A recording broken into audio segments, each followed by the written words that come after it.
Terima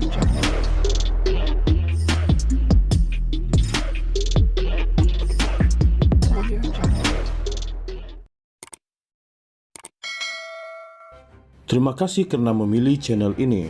Sebelum kita mulakan video ini, sila pertimbangkan untuk menekan butang like, share, dan subscribe, dan aktifkan butang lonceng Anda agar Anda sentiasa mendapat info-info percuma pada setiap hari dari channel kami. Dan tinggalkan komen Anda karena komen Anda amatlah dihargai.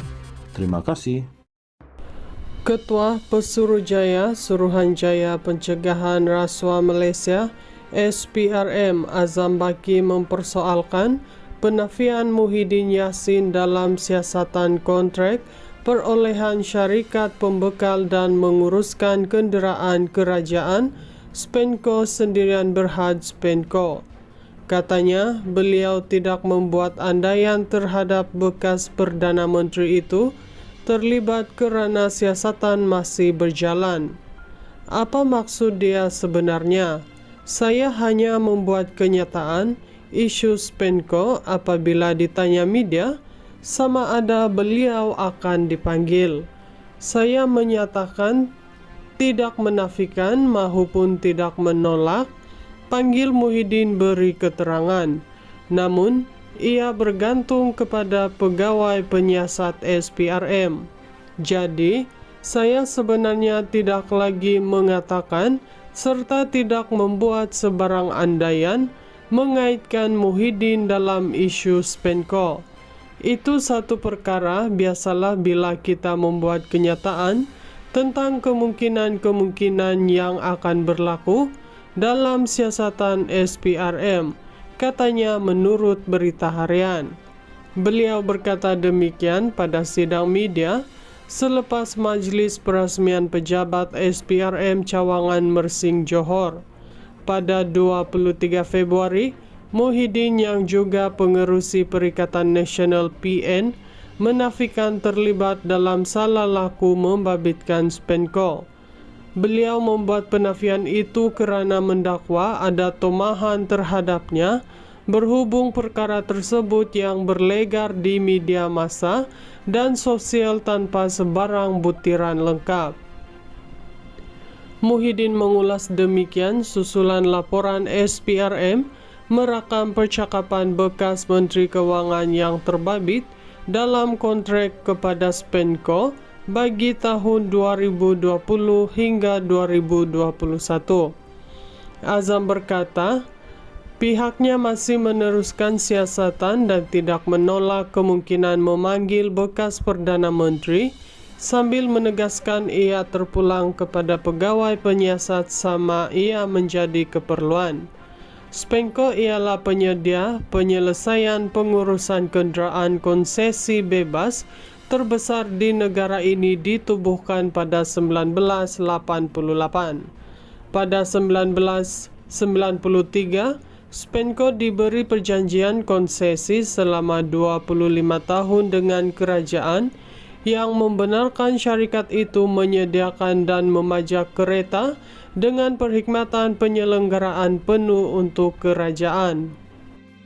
Ketua Pesuruhjaya Suruhanjaya Pencegahan Rasuah Malaysia SPRM Azam Baki mempersoalkan penafian Muhyiddin Yassin dalam siasatan kontrak perolehan syarikat pembekal dan menguruskan kenderaan kerajaan Spenco Sendirian Berhad Spenco. Katanya, beliau tidak membuat andaian terhadap bekas Perdana Menteri itu terlibat kerana siasatan masih berjalan. Apa maksud dia sebenarnya? Saya hanya membuat kenyataan isu Spenco apabila ditanya media sama ada beliau akan dipanggil. Saya menyatakan tidak menafikan maupun tidak menolak panggil Muhyiddin beri keterangan. Namun, ia bergantung kepada pegawai penyiasat SPRM. Jadi, saya sebenarnya tidak lagi mengatakan serta tidak membuat sebarang andaian mengaitkan Muhyiddin dalam isu Spenco.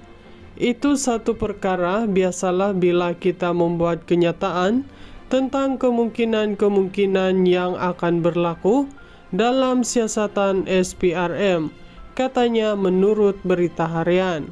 Beliau berkata demikian pada sidang media selepas Majelis Peresmian Pejabat SPRM Cawangan Mersing Johor.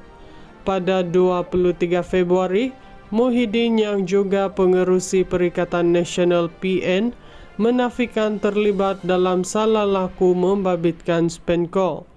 Beliau membuat penafian itu kerana mendakwa ada tomahan terhadapnya berhubung perkara tersebut yang berlegar di media massa dan sosial tanpa sebarang butiran lengkap. Muhyiddin mengulas demikian susulan laporan SPRM merakam percakapan bekas Menteri Kewangan yang terbabit dalam kontrak kepada Spenco bagi tahun 2020 hingga 2021. Azam berkata, pihaknya masih meneruskan siasatan dan tidak menolak kemungkinan memanggil bekas Perdana Menteri sambil menegaskan ia terpulang kepada pegawai penyiasat sama ia menjadi keperluan. Spenco ialah penyedia penyelesaian pengurusan kenderaan konsesi bebas terbesar di negara ini ditubuhkan pada 1988. Pada 1993, Spenco diberi perjanjian konsesi selama 25 tahun dengan kerajaan yang membenarkan syarikat itu menyediakan dan memajak kereta dengan perkhidmatan penyelenggaraan penuh untuk kerajaan.